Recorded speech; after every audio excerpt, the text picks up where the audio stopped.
My name is Charles Harrell with the Veterans History Project. I'm here in Stafford County, Virginia. It is March 26, 2007, interviewing Mr. Cork Blaemire. Mr. Blaemire, for the record, would you state your whole name? Robert Chester Blaemire.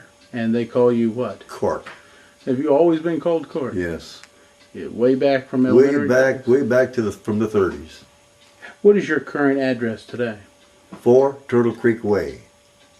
Fredericksburg? Fredericksburg. 22406? 22406. Where were you born? Fort Pierce, Florida. And when were you born? April 13th, 1924. During World War II, what branch of service were you in? United States Marine Corps. And what company, battalion, and division did you serve with? Oh, cry, let's see. My company was Company C in Amphibious Tanks Battalion. That first amphibious? First of its kind in the Marine Corps. And you were with the 4th Division at somewhere? We hit with the 4th Division of Marshall Islands. And then what? And then 3rd Marine Division at Guam. And then? 6th Marine Division in Okinawa. What was the highest rank you achieved? Corporal. And were you drafted or enlisted? Well, you might as well say enlisted, because it was what you called, you had your choice which one to be in, so. And when were you enlisted? August 7th, 1943. And when did they discharge you? December 4th, 1945. Did you only serve in World War II? Right. That was enough. Were you located in the Pacific where your theater? All the time in the Pacific. In the Marshalls, Guam, and Okinawa? Right. Were you ever a prisoner of war? No. Were you ever injured? No. Did your unit get a citation? Presidential unit citation for Okinawa. Mr. Blaemire, I'd like to go back and talk about what type of man you wanted to become in the 30s. Can you tell me a little bit about your father? My father died when I was 11 years old, 1936. What was his name? Robert Blaemire. So you were a junior? Robert Ray Blaemire, no. No? No. What did he die of? Heart attack. What did he do for a living? He was a stonemason. He lost everything in the Depression. He had his own stone yard. He lost everything in the Depression. Where was all this? Hammond, Indiana. You were born in Florida. How'd that happen? I wanted to be near my mother. She was in Florida. Was your mother down there without She was Dad? busy. Yeah, she was down there when I was born. I see. But you didn't grow up down there? No, I grew up in Indiana. Of course, she is from Indiana, too. So. What was her name? Susan. My mother's name was Susan. She died in 72. What was her job when you were growing up? Just as a house mother? Yeah, I'm the last of 9. Oh. And I'm the last one left. All my brothers and sisters are gone. How many brothers did you have? 4 brothers and 4 sisters. And you're the kid. I'm the last. Yeah, I'm the last one. Did they all die after World War II? Well, yeah, most of them. Yeah, might as well say that. Mm-hmm. All that. Yeah. My brother was in the Army in Europe. My brother Dick. He was with, as I told you, with Patton. When the 30s came around, I guess your earliest memories must be of the beginning of the Great Depression. Yes, 1929 was with a crash, you know, boy. Nothing but hardship. How did your family fare during the early years of the Great Depression? Very badly. Very poor. Very poor. My dad had 2 gardens. He used to work with, you know, and that's how we got most of our vegetables and stuff like that. But you know, otherwise, we're real poor. Couldn't find any work. Not even for a stonemason skill? No. Mm-mm. Everybody was broke. Did he actually own the mine Mm-hmm. where he lost them during the Depression? Yeah. Yeah, he lost a home. Where was the first home you can remember? In Hammond, Indiana. Yeah. How big of a home was that? Not very big. There was a bunch of us being raised there. Did you have to share a room? Yes, 3 of us slept together. 3 guys. Were all the kids really close in age? Yeah, my oldest brother, his kids were the same age. We were all growing up together, about the same age. Yeah. As the 1930s continues, Franklin Roosevelt is elected president. Right, 1932. Was your dad very politically outspoken? Did he talk Yes, about politics? he was a very staunch Democrat. Because he lost everything under Hoover, you know. The Republicans, he was a very staunch Democrat. Was your dad too old to go to the First War? Oh yeah, yeah. My oldest brother was in World War One. Your oldest brother Oh, yeah. was in World War One. Mm-hmm. So your parents were married way back in the 1890s Right, sometime. right. Mm-hmm. He was young. Did your brother ever talk about combat in World War One? No, never. Never. He must have been old enough to be gone by the time you realized what was happening. Not in the house anymore, I mean. No, he was married. Had 3 kids. In fact, their mother died. His 3 kids, he had 3 kids and his wife died. My mother raised those with the rest of us. That's how. You mentioned your father dying when you were age 11. It was 1936. How was she able to afford to raise anybody? Well, my oldest brother, Bill, who she was raising her 3 kids. He was always getting part-time this, part-time that. He was getting, some money that was coming in, but very little. And as I said, it was weird. Like church wives, we was poor, very poor. Did your brother go with the marchers to Washington during the bonus army days? Yes, he had one coming. He finally got it after a few years. Yeah. Some woman we knew had a grocery store. She carried us on a bill for a long time, and then when he got his bonus, he paid her off. Yeah. Mm-hmm. It was tough times. Did you have power in your house? Well, they had quarter meters. If you had a quarter, you could get the electric. If you didn't have a quarter, you had no electric, but you had gas lights along the walls you could light. But not much. They had kerosene lamps, stuff like that. But no, you were very poor. Tell me about your schooling. Did you go through all 12 years of school? Yes. Yeah, I graduated in 1943, high school. In elementary school, did you have any favorite teacher? Oh, yeah. A very wonderful one. Clara. Remember our 3 kids had her too? Oh, she was a good teacher. I remember first day she died of leukemia. She was. You mean the teacher that Yeah. that you had? Yeah, in the 3rd grade. Crawford. Clara Crawford. That's right. What was she so good at? What made her so special to you? Because she paid attention to children. She listened to them. If they had something to say or do, she'd listen to them. And she was fair with everybody, Wasn't very bossy, just a good teacher. In the later grades, were you good at any one particular subject? Football and lunch. Yeah. So. Were you a sports player? Yes, I played football in high school. Did you, you mentioned how your house was very poor. When Franklin Roosevelt came along, he started a whole mess of different programs. CCC, one of my nephews went in CCC. Yeah. What was his name, first of all? Ray. Ray? Mm-hmm. Was that nearby? Oh, no, he CCC got, camp? I think he went out west, I believe it was. They put him out west. And then he went right there. He was trained, you might as well say, for the Army when the war started. Then he went in the Air Corps. So, yeah. So he was one of the guys. He could always get a job someplace. Did you have any pets while you were growing up? Oh, yeah. We had cats, we had dogs. Any one in particular that you remember more than others? We had a bulldog called Maggie. Yeah. Yeah, that's about the... My sister always had cats. She always loved cats. Now my daughter's the same way as my sister. Yeah. Did you visit your older brother when he lived in a different part of town? Not too often. No. How big of a town was this place you grew up Let's see. Indiana about that time was 25,000 in the town. Yeah. in? What was the name of the town again? I'm sorry. Hammond, Indiana, right at the Hammond. tip of Lake Michigan. So our it's- border was right next to us. I've been there at a place called Indiana Dunes. Yeah, well, that's part of the dunes is Dune State Park is right in Indiana. Yeah, not too far from Hamlin. Did you go out there for Oh, picnics yeah, anytime? sure. You swim Lake Michigan right off the dunes there. How much traveling did you do as a kid? Never had vacations. Couldn't afford them. In fact, didn't have a car.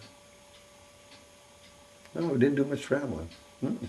Did you take the train much? No, never took the train. Chicago's not too far away. Did you go to Chicago anytime?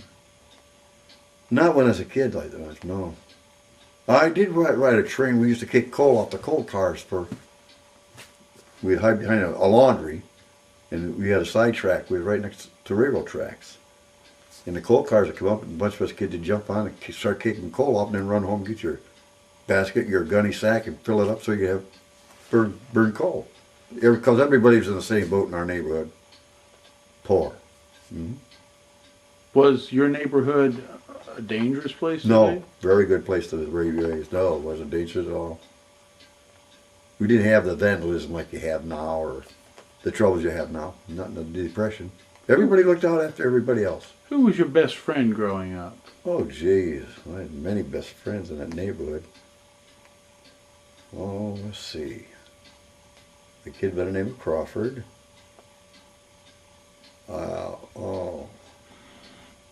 Don Creasbaum. He was a policeman. I was a city fireman after I got out of the service. He became a policeman after he got out of service. I retired as city fireman from Hamlin. At Creasbaum and Erickson. Yeah. What did you do with these friends? Play football mostly? Yeah, Creasbaum and I played football together in high school. Mm-hmm. Did you? Were you a Boy Scout or a camper? Yes, I was a Boy Scout. How far did you go in Boy Scouting before Just Star Scout. the start? Mm-hmm. Did you go to any activities? Just any the jamborees, when we had jamborees, stuff like that we'd go to. nearby? Yeah. That was at Wicker Park. It's a park right outside of Hammond. Yeah. We had a little fun growing up, you know. But we didn't, we didn't bother anybody's property. None of the kids did. You mentioned you didn't have any money. What did you do for entertainment then? Well, it was every Saturday we guys had a wagon. We'd go junking down the alley, and we had an old guy across down the way from us. He had a horse and wagon. He was an old junk man, and he would buy our junk. And if a dime, you get the show for a dime. And that was we would go junking every Saturday though. You get money. Go to a show once in a while. Did you all have a radio? Not till I had a brother that started playing professional baseball. Then we got a radio. I don't know how my dad got it, but we got a radio because we didn't have one. We didn't even have a telephone, and so we had a radio for a while. What did you listen to on the radio? Do you? Well, my dad, you couldn't speak when Amos and Andy was on. No talking. The kids couldn't talk. That was his favorite program. Amos and Andy, and The Shadow, and Jack Armstrong, All American Boy. You know, just his regular program. But boy, he had his too. He had the Lone Ranger and Amos and Andy. That was his two programs. He listened to those constantly. Which one did you like more? Huh? Which one did you like? Well, Amos and Andy was good. Those guys were good. But I liked, the excitement shows. The Shadow was good. It was very good. Jack Armstrong. When you were growing up, could you characterize yourself as a shy boy or more of an open-go-lucky type? No, of I was kid? open-go-lucky. No, I wasn't real shy. Like I'm shy now, right, Mother? Did you have lots of girlfriends as a kid? No. No. But you spoke up when you wanted to do Oh, something? yes. If I had something to say, I'd say it, And that's why I say the teachers were understanding. You mentioned the CCC before. Did it ever occur to you that maybe you should get a job with a CCC or WPA? Or My dad had worked, he was out of work for 3 years. He got a job with the WPA building a swimming pool at Harrison Park right in our town. And he worked there 3 days, came home on a Saturday night and had a heart attack and died. Was he an old guy by that time? 60. He was 60, but not ancient, but just... No, 60. Just. My mom used to make bread every Saturday for the whole week. And big biscuits, and he had biscuits. He thought he had indigestion. He laid on the couch, he died on the couch. Were you home then? Yeah, yeah. We were all home. It must have been very emotional. Very, very bad. Because him and I were great buddies. Mm-hmm. But you only being 11, he was 60 years old. Yep. It's like only knowing your dad when he's old man. That's right. I know Or he'd take me when he had his gardens. He'd take me on his shoulders. We'd go garden. I'd help you pick tomatoes and stuff like that. You know, so he had 2 gardens. You have to think back to your first job where you got paid not by the father or the mother or anything, where you got actual money you earned. What would that be? I was an usher at the Paramount Theater in Hammond. Was this after the war started? No, before. I was in high school. Because I had to get, every Thursday night I had to be out because I had to get to bed early because we played football on Friday. But we got 2 bits an hour. That was pretty good, 50 cents. Quarter. A quarter an hour. But 2 that's bits. not- 50 cents is 4 bits. Yeah, that was it. And you worked, we worked late, and then nights, sometimes 11 o'clock, 12 o'clock at night. What was your duties as an usher? Ushers seasoned people and make sure you had no rowdies and all that jazz, you know. Because it was a doubly, we had a balcony. And that's when blacks had to go to the balcony, make sure they go to the balcony. That's how prejudiced our town was. Was there segregation in your Oh, town? yeah, there was very badly. In fact, who was it came to town? He was black, they had to stay with blacks. Couldn't get a hotel, couldn't eat in a restaurant. That was bad.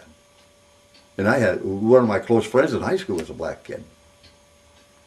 Very fine athlete. But the school was desegregated then? No, school, no, we had blacks in our school. But they couldn't do a lot of things the white boys could, you know. It was wrong. I would see that was wrong. We didn't have a Marine Corps when I was in, you know. Well, you think back and you say it's wrong now, but back in 1930 something, did you notice or did you speak out against that or anything? Or They couldn't. Who were you going to speak to, you know? Because I had a close friend in high school. In fact, when I was graduating high school, they called me down to the principal's office and wanted to know, get my permission if my picture was going to take it for the yearbook next to Garvey Blackman, who was my friend. I said, yeah, what's the difference, you know? They had to get my permission. as the Great Depression continued on and on and on, and Dad's passed on, was there any time that you felt like you had to go work? Oh, sure. Every kid wanted to get something, make his own money, you know. But Did you work and give the money to Mother? yes, I get part of it. Oh, yes, I always get part of it to Mom. Yeah. Oh, yeah. Was there any meals that your mother made that was very special to you? Oh, yeah. She made homemade cornmeal. It was very good. Trays of it. And homemade bread, which was very good. And her biscuits were this high. They were real good. No, she was a good cook. But you were limited to what she could do. She had a hard road to hoe. Did she have a wood stove or? We had a wood-burning stove in the kitchen. That's how she did all of her baking. Were you required to help her start it up as a Oh, kid? yeah. We helped her as much as possible. Mm-hmm. And then she had do her washing. She had a little belly pot stove in the basement to heat her water with. That's how she did her washing. What was some of the chores that you were required to do as a kid? Oh, like when the spring came, the springtime, you had rugs on the floor. You had to take them all out and beat them with rug beaters, get them all clean. That's it. Then we had, you had to keep the yard clean. She was very, very, very good at that. As the 1930s kept going, Adolf Hitler was becoming More powerful, popular, yeah. in Europe. He was blaming Europe's problems on the Jews. Did you hear much about that? No. Mm-mm. Not when we were kids. Were there any Jewish people in your neighborhood? Oh yeah, and I had Jewish kids I went to school with. They never talked about it that you Mm-mm. remember. No, never talked about it. Yeah. Did you heard anything about what the Japanese were doing in the Pacific in the 1930s in China? Oh, I remember when they hit, we're Pearl Harbor. Before Pearl Harbor, though. Well, they were in China. Yeah, they invaded China before that. Did you hear about that back then? Yeah, I think there was many articles.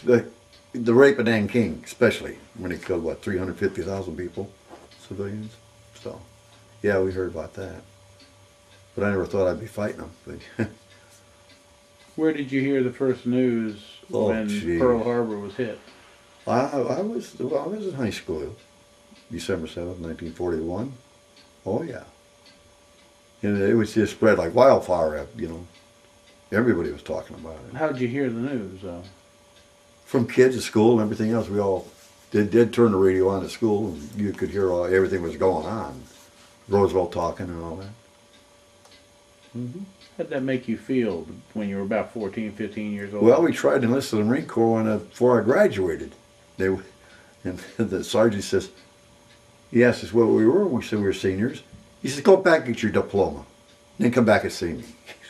Yeah, that's unusual for a recruiting sergeant. Yeah, there's 6 of us went over. Gary, Indiana, tried to enlist. They sent you home. They sent you home. Yeah. Were you truly seniors, or were you? Yeah, we were seniors. Yeah, we were going to graduate in June. The war had already been going on. Oh for yeah, about it'd a be year going or on. so. Yeah. Had already been going on for a bit. What did you do as a kid to help with the war effort? Did you collect scrap or Oh anything? yeah, we collected a lot of stuff, aluminum and tin bottles and all that jazz. Yeah, they used to pick it up pretty regular. Oh yeah. I've read about fat being collected for explosives. Did you do any of that? No, my mother saved all her grease for that, all that jazz. Yeah. And it is certain days they pick up stuff, so. By 1940, your mother had been a widow for 4 years. Mm-hmm. War work was opening up all throughout the country. Did she ever attempt to get a job outside the no, home? she had too many kids to take care of. No. She had no extra time. What was your first real job when you were still in high school, besides working at the theater? Did you get any other type of job? No, I just said ushering. No. Was there any thought that maybe you should drop out of school and get a job? No, I wanted to get out of high school. No. Was that a personal goal of yours, or was it a family demand? Oh, my mother said, made sure that you go to school. Yeah, she wanted you to graduate, yeah. Because nobody in my family went to college at that time. There was a whole lot of people who were riding the rails during the I had 1930s. uncles doing that. Your uncle did Old that? uncles, yeah. A couple uncles rode the rails. How about your older brothers? No, never did. Never did. No. Did you ever see soup kitchens and Oh, yeah. and bread lines? Bread lines, oh, yeah. Mm-hmm. Did you ever have to go into those to get food? No, what we did, my mother, we had to walk a long way. I'd take my wagon, and she would call they went to a place called, it was a county, put it up. She could get beans for and flour for, for baking, and a lot of noodles and stuff like that. One of the big things was cottage cheese or something like that. Yeah, she had a bunch of stuff she'd get. There was lots of rationing going on in the first part of the war. Gasoline rationing. Oh, yeah. Do you recall anything about rationing? Oh, yeah, there was a lot of rationing. What did your Sugar. family? Sugar, there was ration, meat was rationed. You didn't have shoes, everything. Oh, yeah. Well, we didn't wear shoes in the summertime, so. Did you have a car by 1940? No. Not even your mother? No. Could you actually survive in the 1930s in your neighborhood without a car? Oh, yeah. Yeah. How far did you have to walk to the store? Oh, 3 blocks to our store, that's the favorite store. It took us on there till till my brother paid her off. She was a nice Jewish lady. Kraus. In fact, her son was in Europe, so he was a lieutenant in the Army. And they sent her dog to the war dog. They sent her dog. She had a big police dog. It was a war dog. Old Lady Kraus, she was nice. Nice person. The Japs had bombed us at Pearl Harbor. The Germans had not. They had used submarines off the coast, but in 1942, the early months of 1942, did your heart ache about fighting against the bad guys? Did you want to? Well, sure I wanted to. That's why I went in the Marine Corps. Oh, yeah. I have no desire for the Japanese on anything. I buy nothing Japanese. How about the feeling toward the Germans? Well, the Germans, well, you can't blame all the Germans, but the Hitler and the Gestapo was really cruel people. The way they, slaughtered everybody. These death camps. In fact, when we was in Europe, we went through Dachau. It really gets to you. Even when the war had begun, did you know of any of the horrid things the Nazis were doing in Europe? No, not really. Not at first. No. Till what was it? I think that one ship that tried to land here and get rid of the people and they wouldn't allow them to land. And they had to go back to Europe, and most of them got killed anyway. So I remember that story. The St. Louis. Yeah, that was bad. That was bad.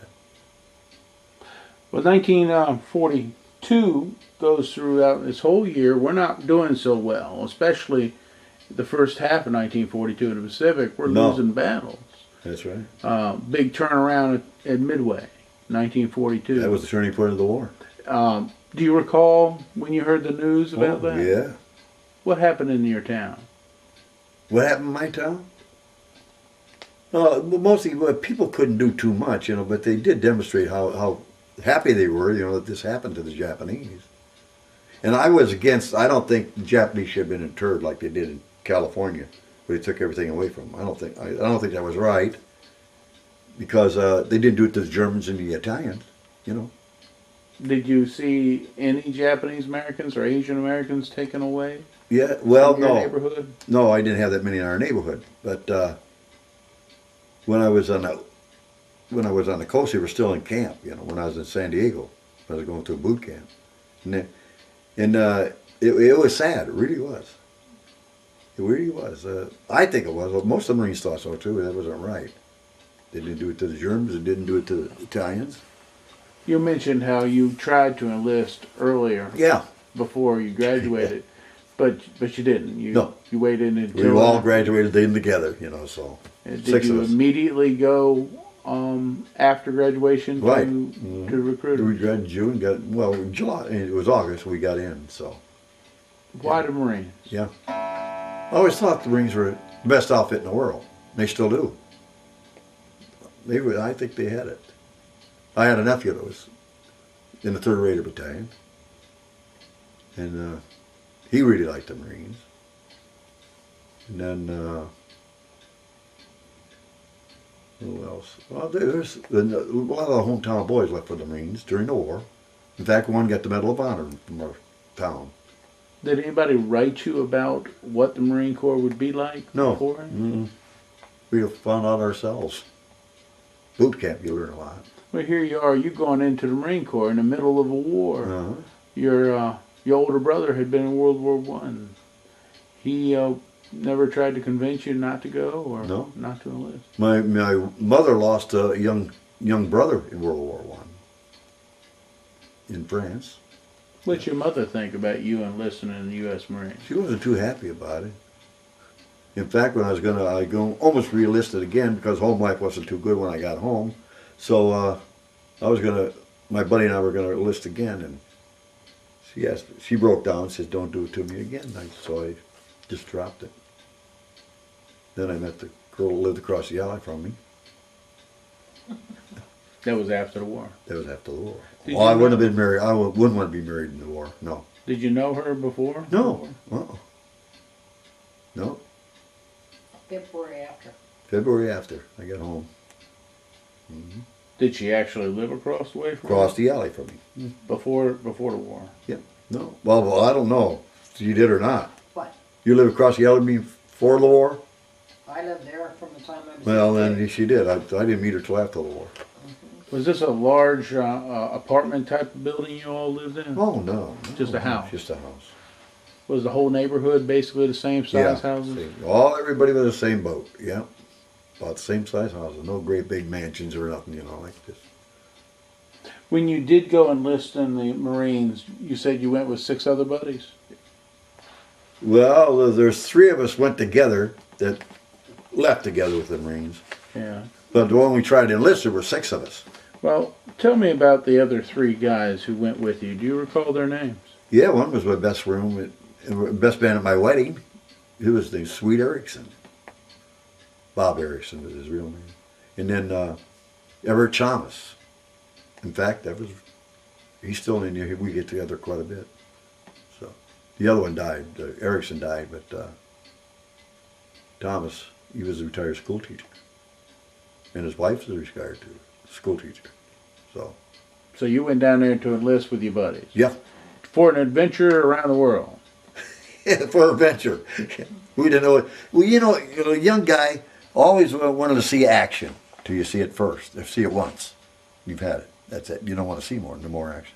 But the Marine Corps, right away. We shipped out like January the 6th. In 1944, we was in action February 1st. Now that's quick. Took us right up in San Diego. And then we made our camp on Guadalcanal after the marshals. And then we went to Guam. Now, I said, if I live through Guam, I live through all of them. I lost a couple of buddies at Guam. Anyway, then after Guam, we went right back to Guadalcanal. We thought we was going to get some R&R, go to Australia or New Zealand or something else. Right back to Guadalcanal. We was on that rock for 9 months. And then after Okinawa, we went to Saipan for training for the invasion of Japan. I was in the guard duty the night to drop the atomic bomb. I was in officers' quarters. Yeah. I'd like to talk to you about where you went to actually enlist in the Marine Corps. Indianapolis, Indiana. How did you get there? Bus. Where did they put you once you got down to Indianapolis? No, you went back home. They'd give you a notice when you're going to get your train and go to San Diego south. And you got that notice? Yeah. Do you recall the day that you left the train station? Was your mother there? Yeah, everybody was there, yeah. Was there lots of tears and crying and stuff? Yeah, because a lot of guys going in a train, troop train. Yeah. Were you with your 3 buddies still? Yeah. All of us went together. All went to boot camp together. Where did they send you first? Camp Pendleton? No, San Diego. San Diego? And what did you do in San Diego? Boot camp. Can you describe to me, when you got off that train and got to your boot camp, what happened to you that first day? First day, they line you all up. They tell you the pros and cons, what you can do and what you can't do in the Corps. And they take all you have your clothes. They want your jackets and everything, you put them in a little satchel, and they take all your clothes. A master sergeant meets you when you get off the train. And he tells you, you don't have to do anything we do, but by the time we get done with you, wish the hell you'd have done it, That's how they used to tell you that. And anyway, then they took all your clothes, and then they took us in and started issuing us dungarees and boondockers and all that jazz. And what you could buy, you had a big PX there, but they tell you could only buy clothespins, soap, it had a big ice cream bar there. You couldn't have no goodies. Yeah. No, nothing. They're just strict. They're real strict. Were they up in your face? The DI, you damn betcha. DI's on your tail all the time. Then you drill. Were you physically fit? Oh, yeah. In good shape. Mm-hmm.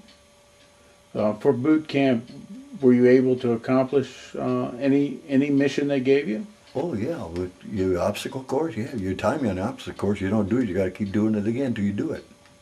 Till you beat the clock. Was there any time during your boot camp training that you felt like you were being singled out and punished? No. Mm-mm. So you thought they were very fair? Yeah. Do you recall the name of your first drill sergeant? Oh, jeez. The DI, what the heck was his name? He wasn't very well liked. Naturally, because he makes you do a lot of things you don't want to do. Oh, I forget what his name is. That's been many years ago, man. Did you stay with the 3 guys during the entire boot camp? Mm-hmm. And then we got split up after boot camp. I went to gunnery because I was going to be in amphibs. I went to gunnery. And my buddy Swede Erickson, he had a tractor battalion. He went with a tractor battalion. And the other one, Thomas, he was a bugler. So they made a bugler out of him. He couldn't go with. He couldn't go with. So he stayed in the States while we left. Yeah. How'd you get assigned to a armored? Well, they're making this new battalion. They needed guys right outside. You had to, and the way you shot on a rifle range, they'd pick you for gunnery. See, so then they sent you to like Camp Pendleton. You had your gunnery there, Camp Pendleton. We went to Oceanside, California. That was right across the street from Camp Pendleton. When we went through the gate, you had to go 16 miles to your area. That's how big Pendleton is. A great big place. Great big place. And then we took our gunnery there. And then we went to Boat Basin, where we had our amphibious training. When they got the tanks in there, we had maneuvers off San Clemente Island. So, gee, we were always maneuvering. Because our tanks weren't ready for Tarawa. They took all of our drivers, because there were short of drivers to drive amphibs. Then our tanks weren't ready. If we were ready, we could have saved a lot of life at Tarawa, but our tanks weren't ready. And then So they sent your drivers on somewhere else. Yeah. And They kept put you them all in behind. Tractor battalions, yeah. They took them in the amphibious tractor battalions. See, for driving. Because we had good drivers, too. There in training, did you trade off on who was on what tractor? Or No, each was assigned to a tank. And you had, in a company, you had 3 platoons, 1st, 2nd, and 3rd. I was in the 3rd platoon. And you got 18 tanks to a company. 75 tanks to the battalion. And then, no, they tell you, take care of your own tank, your weapons. Was this the same tank you would use when you got overseas? Yeah. What was it? Did you all name your tank? Well, no, ours is just numbered. No, nobody named their tank. Mine was C-13. But no, nobody, I don't think had names on them. In your tank, who were the other people? I had 2 Smiths. A Smith was a driver from Tennessee. And I had another one, the Smith, he was a gun. He had outside machine gun wells behind the turret, one on each side. We had one, he was from Kansas. Old Leonard Smith was a driver, and this was the other one, we used to call him Stud. He was the other gunner, and then the other machine gunner was a Texan, Singletary. He was on the right side. And then I had an ammunition passer. He was down below. But the guy sat next to me in a turret loaded my cannon for me when I shoot. We had 4 machine guns on there, and 4 caliber, 30 caliber, and we had 1 cannon, 37 millimeter. And you had a lot of firepower. You had good fire. After we hit the beach, our job was to hit the installations on the beach before the infantry hit. When the infantry hit, then we went with them as direct fire for them. So how many people total on the tank? And during Axis 7, six. There's a radio man, a driver, the 2 machine gunners in the back, 2 in the turret, and the ammunition passer is the 7th man below. He passes you up the Who was in charge of the tank? Yeah. Well, he had a tank commander. Mine got hit, so when he got hit, my platoon lieutenant took over in the turret with me.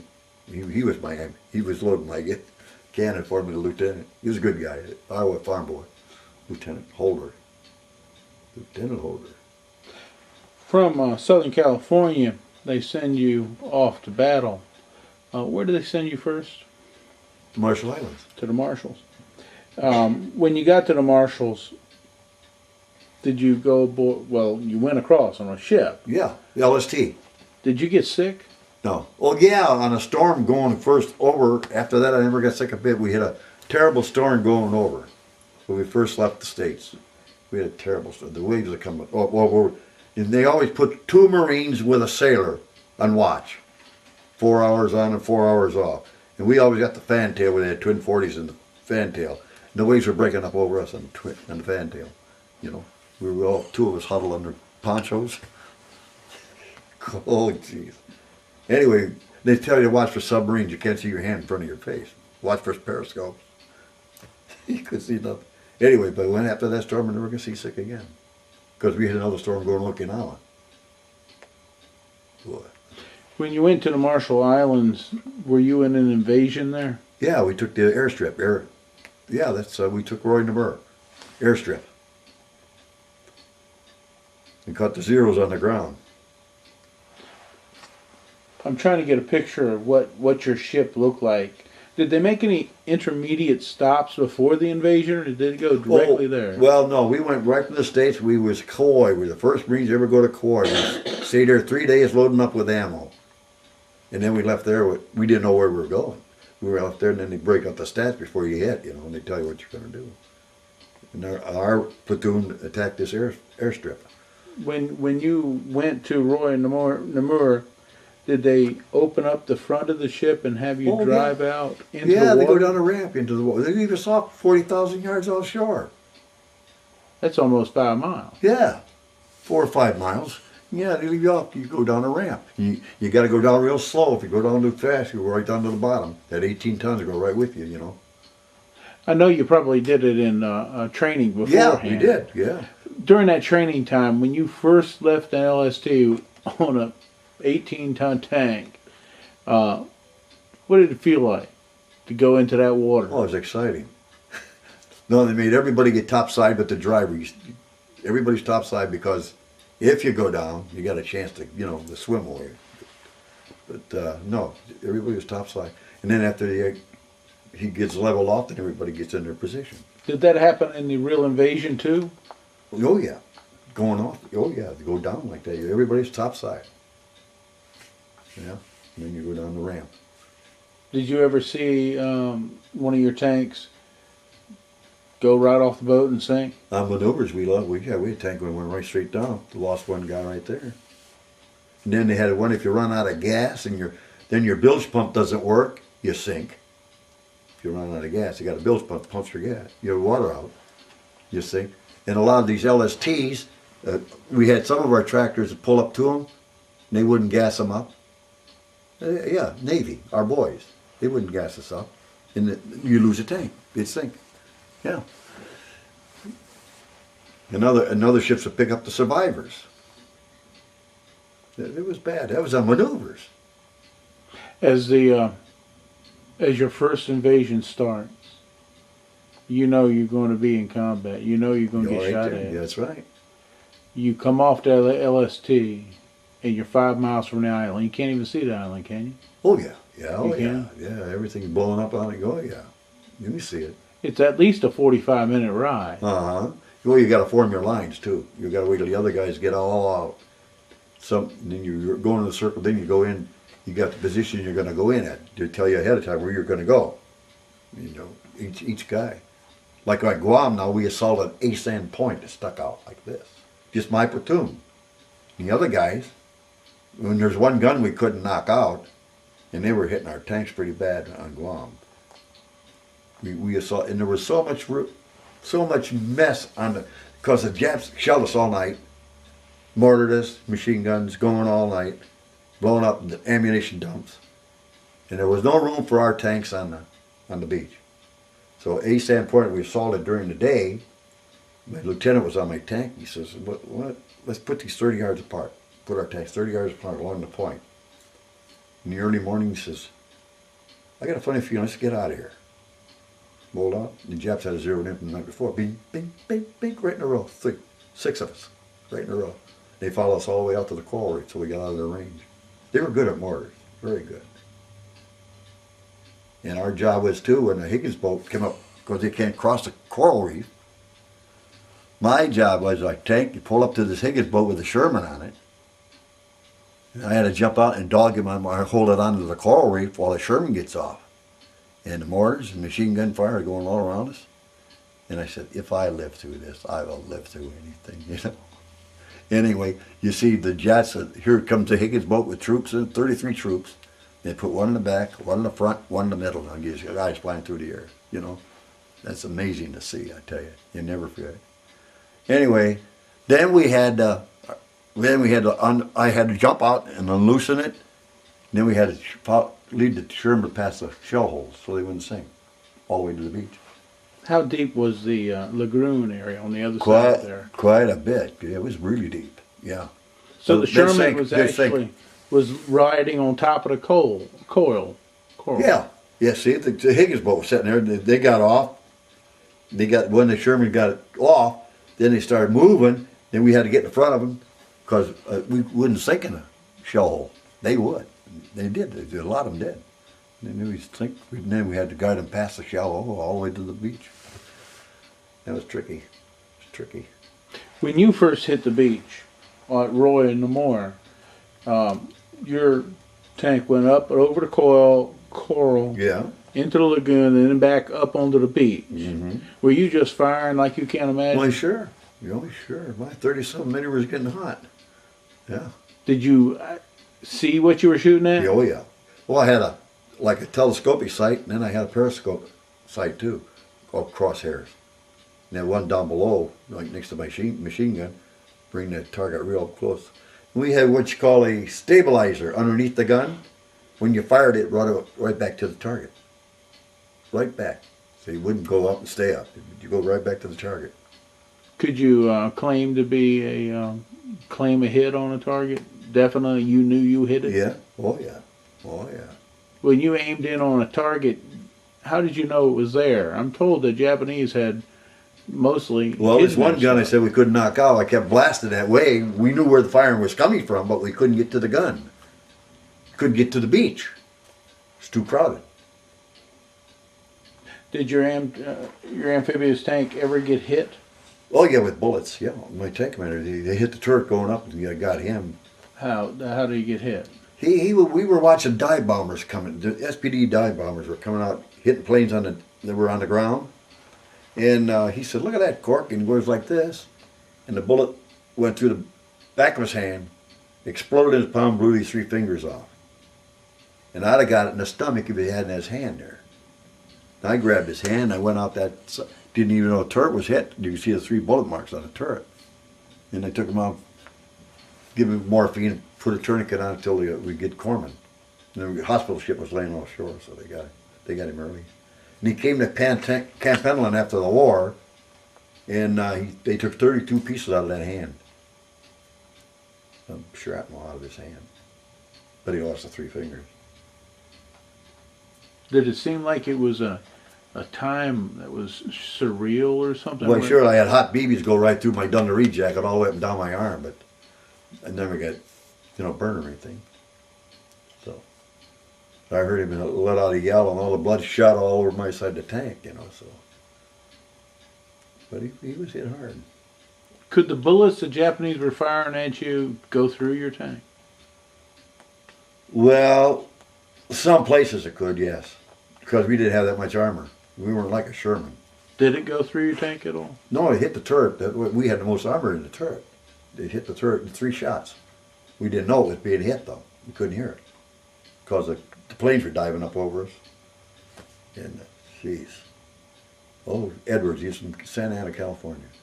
He got shot. First campaign. Yeah. You got up on the beach at Roy and Namur. Did you go any further in than just the beach? No. We stayed there because there was so much confusion when you're in. Harry Hopkins, remember who worked for Roosevelt? His son got killed 4 yards from our tank. He got machine gun. So you just stayed on the beach shooting? Mm-hmm. Shooting a plane. I was shooting zeros sitting on the ground with my cannon.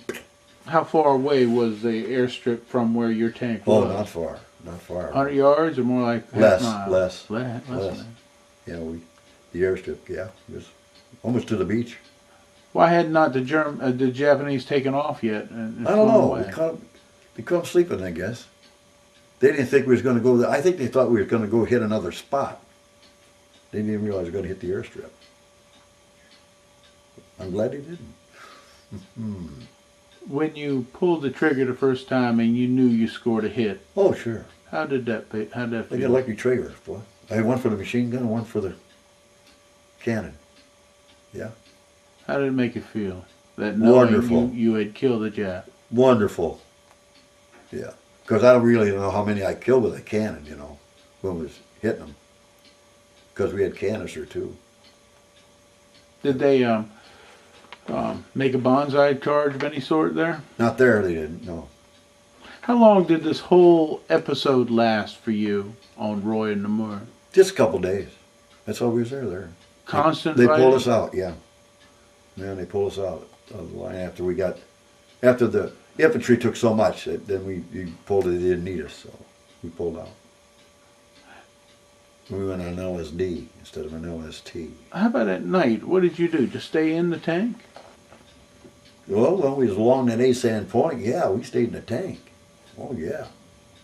We had no place to go. Couldn't even dig a foxhole there along that Asan Point. There was no beach. That was at Guam, right? That was like, wow. How about at Roy and Namur? No, we didn't stay there. We went right out back over the ship, laying offshore right there. We went right back on the ship in LSD.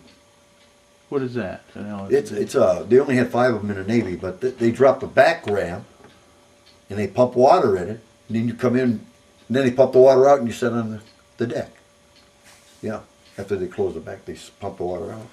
They're only During this invasion, was there any waves in the water? no, that wasn't bad at all. The surf was pretty good because the rough surf, if you get sideways, they can dump you. Yeah, that big tank, they'll dump it. But no, we didn't. We had good water going in. You mentioned how Harry Hopkins' son got killed. Yeah. Did you, or could you see that happen? Yeah, he's right now about 4 yards from our tank. Yeah, we saw him get it. Was Then later everybody said, well, that was, you know, President Roosevelt's his right-hand man. That's his son. You know, so we didn't realize it. there must have been lots of blood and guts all over the place. Oh, the Japanese will commit suicide there right in front of us too, so. They take the shoe off and put the muzzle of the gun right here and pull the trigger with their toe. Mm-hmm. Very carry. About two days on that island, Roy and Namur. That's about all. And then you went back out onto the ship. Back on the ship, back to Guadalcanal.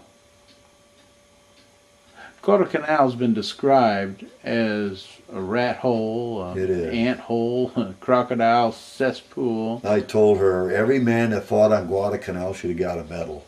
They really should have. Because it is. Mosquitoes, terrible. Then you had alligators and you had big lizards, 4-foot lizards. But you couldn't kill them because they eat mosquitoes. Yeah. So.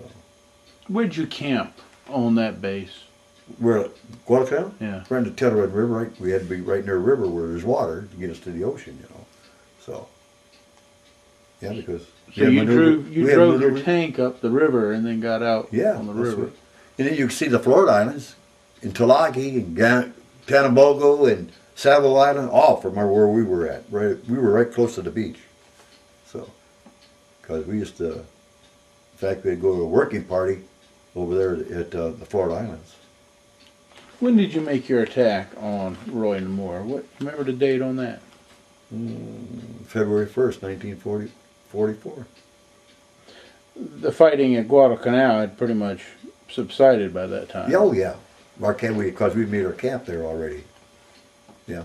Was there any concern about stray Japanese up Yeah, around? they were still getting them there. Mm-hmm. The natives were getting them. How far from Henderson Field were you? 20 miles from Henderson Field. Because we went all the way there to get ice cream and no ice cream. 20 miles. In fact, we had a big CB unit there, not too far from us. And if you missed chow, the Army wouldn't feed you. They'd say dogs and everybody else is welcome, but not Marines. Yeah, this is the Army now. And then we go to CB camp, we say we didn't have any chow. We missed chow. Because we'd been in Henderson Field, we missed chow. They said, come on in, boys. They fed us like stockyard hogs, you know.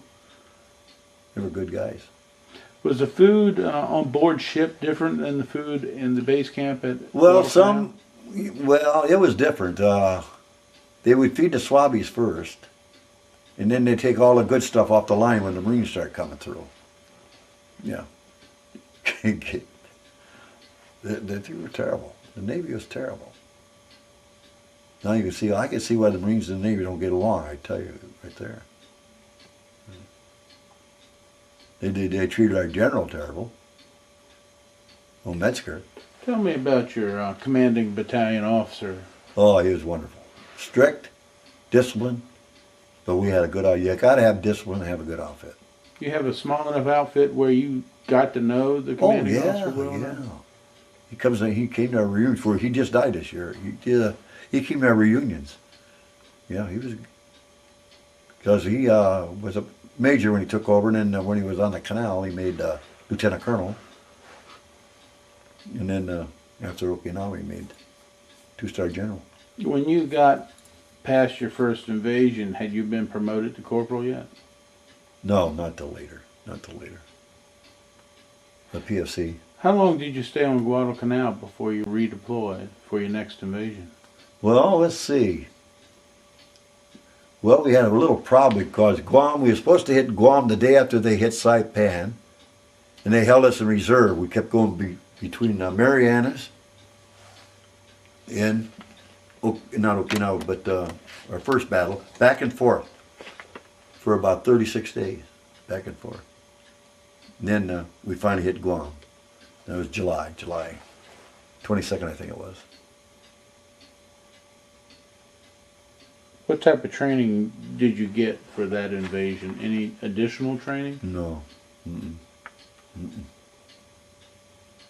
Just when we had maneuvers, you had regular maneuver. We'd attack Savo Island. That was a big island right off of Guadalcanal for your gunnery. And they had drums where you filled with sand where you could hit them. See how your accuracy was and all that jazz. That's mostly what you did. Was there any time between the invasions where you did not have enough supplies? No. Mm-mm. No. Always plenty of gasoline and ammunition? Yeah. How about entertainment? Did they provide you for any entertainment? Oh, once in a while we'd get maybe a USO outfit over there, or, people traveling. Do you recall any particular? Well, I told you, like Peggy Ryan and who was the guy with her, the comedian? I knew you'd ask. I'm Yeah. trying to think. Anyway, Eddie Bracken. Eddie Bracken and I saw you had a picture there. yeah, her. Yeah, that's a her. Peggy Ryan. Did you actually meet her? Oh yeah, they had dinner. They had lunch with us, because what happened then? We all had to sit on coconut logs, and a lot of guys, there was no room. They had to stand in the back. And before Eddie Bracken says, "What are all those guys standing back there for?" Said, "Haven't got enough seats." He said, "What are these empty seats in a row in the front?" Well, they said, "That's for the officers." He said, "If you don't fill those seats now, we're not going to perform." And all the guys come rushing down, fill the seats.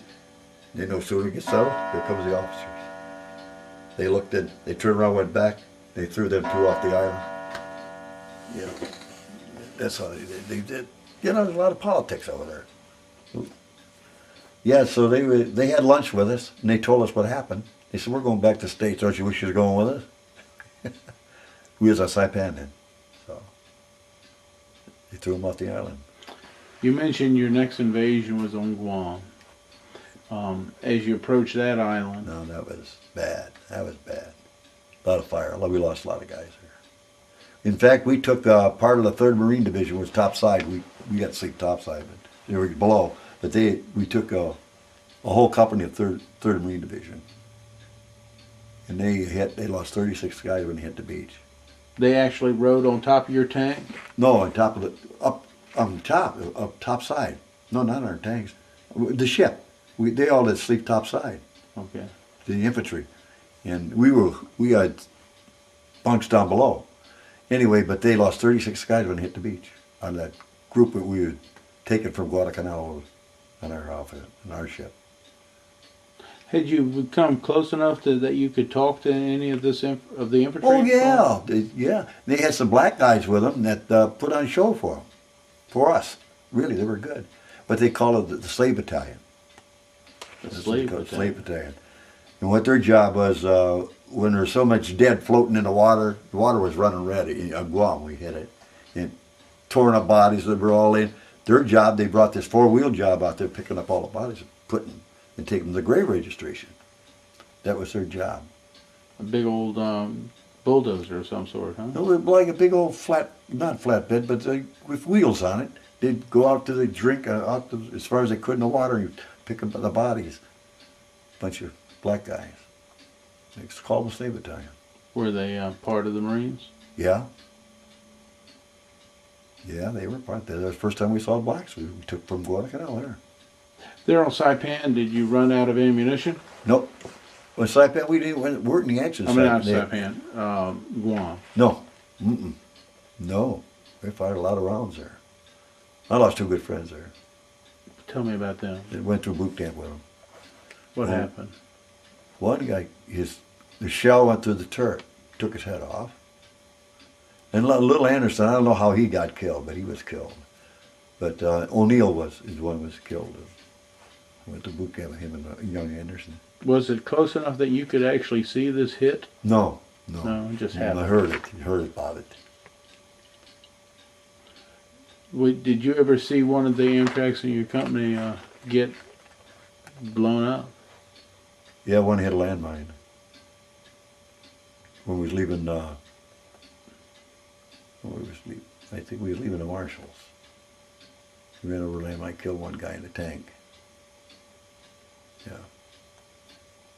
I have to pause there.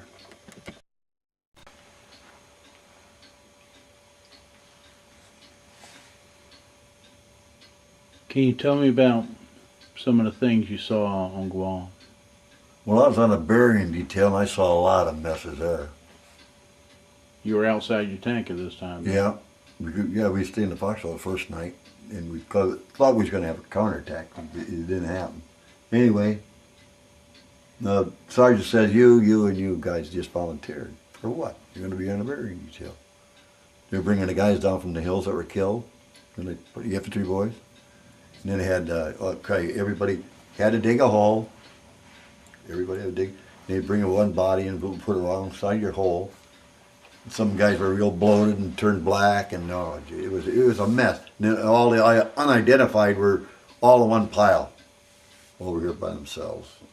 And then I got a young guy that was knifed the night before. The Japanese caught in the hole with him, killed him. Yeah, I must have been about 17, 18 years old. He was a real young guy. Anyway, we got them all. We put them out. When you're buried on a burying detail, the dog tag, you put one in their mouth and leave one on their neck if they still got it, And then grave registration, they'll come when they're making a cemetery. They'll come and dig all these guys up, and they know what the name is and everything else. So that night it rained, and all these guys that we buried floated to the top. Floated to the top of the grave. It's a mess. And I'm glad and then the heat of the tropical heat is terrible on a body when it's laying there in the sun. Boy, it turns you black. And bloated. You get black and bloated. Anyway, then this grave registration, lucky they came the next day to start getting all the bodies. We were making a cemetery in Guam, temporary cemetery. And that was bad. Yeah. And then I found out that O'Neill and a little Anderson got killed. I went to boot camp with them. Did you see their bodies? No, after it happened? I didn't want to see them. No. This is your second invasion. I guess you didn't want to be in battle. We saw enough of it laying. They were still laying in the water yet. Guys. This slave battalion was still picking up a lot of them. Yeah, quite a few killed as well. You mentioned that the water would turn red. Blood red. Yep. Well, the guys are getting blown up by the mortars. It was bad. Stench? Oh, terrible stench. The blood smells terrible. Mm-hmm. How about a dead Japanese? Well, they'd dig a big hole and bulldoze them guys in, put them in. They'd dig a blade and dig a hole. Oh yeah, Elijah. First the souvenir I got, I took a bayonet off a dead Jap. I still got it. Souvenirs. Marines are noted for their souvenirs. Where did you put the souvenir when you picked it up? In your tank? Yeah, sure. We put a lot of stuff in that tank. Yeah, we carried extra hand grenades, extra ammo. No, each guy, the machine gunners each had their own M1. I'd go on patrol, I'd take a submachine gun. 45. A Thompson submachine? Thompson sub.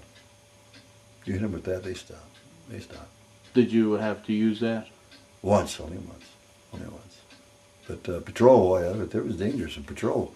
Your job was to bring any in these caves, bring the men out, take them to a stockade. But the people were protecting their own people, you know, and then some were dressed like women. Though we lost a lot of Marines going in caves looking for them. And they stopped that, so we had an interpreter go with it, could talk fluent Japanese. And he would use the bullhorn, he'd talk Japanese to have them come out. They'd come out and he said, now shoot him. He'd tell us, shoot him. He was a prisoner for 6 years, Japanese in Korea. He hated them. Oh, he hated Japanese with a vengeance. But he'd go on patrol with us. Did you shoot prisoners? Oh, we'd never do that, you know. No. You mentioned you used your submachine gun one time. What, did you get somebody? It nipped behind our lines, got behind our lines, yeah. I got him. That must be a little different than shooting them with a cannon or a machine gun out of a tank. Close up. Close up. Yeah. Did you ever have feelings that maybe you... Yeah, you do feel bad, you know, when you see a close up, because most of them you kill, you don't even see, you know. You don't even see them. Americans used flamethrowers a lot. Oh, they saved a lot of life, those flamethrowers. On Guam? Mm-hmm. The caves are really bad. When you go on patrol and you go by a cave, you take a phosphorus grenade and throw it in, they come running out. The phosphorus really burns. They come running out. But we'd go through a village, you'd drop hand grenades in the well. They'd hide in the wells, you know. So we'd just drop it and keep going. Keep going. Mm-hmm. How about the civilians that were on Guam? I felt sorry. There was Chamorros. They called Chamorros. And Japanese treated them terrible. Yeah. They were glad to see the Americans come back. Because, you know, it was American island before the war. So. Were there any prisoner of war camps on that island? No. Mm-mm. They took all the prisoners to Japan. I talked to I saw a little white boy and says, well, who are you two? He said, my dad was a Marine. He said, I said, where's he at? He said, in Japan. He's a little kid. He's in Japan. Yeah, they took all the prisoners there. I don't know why. The Marines that held that island in 1941, Oh, 1942, early 42. Yeah, but they didn't have nothing to fight with them when the Japs invaded it. You know, they only had a couple of machine guns and I don't know, what, 30 some guys there, that's all? So 30 some Marines, something like that. They just blasted it. They had a submarine tender there, they blew that up. Japs.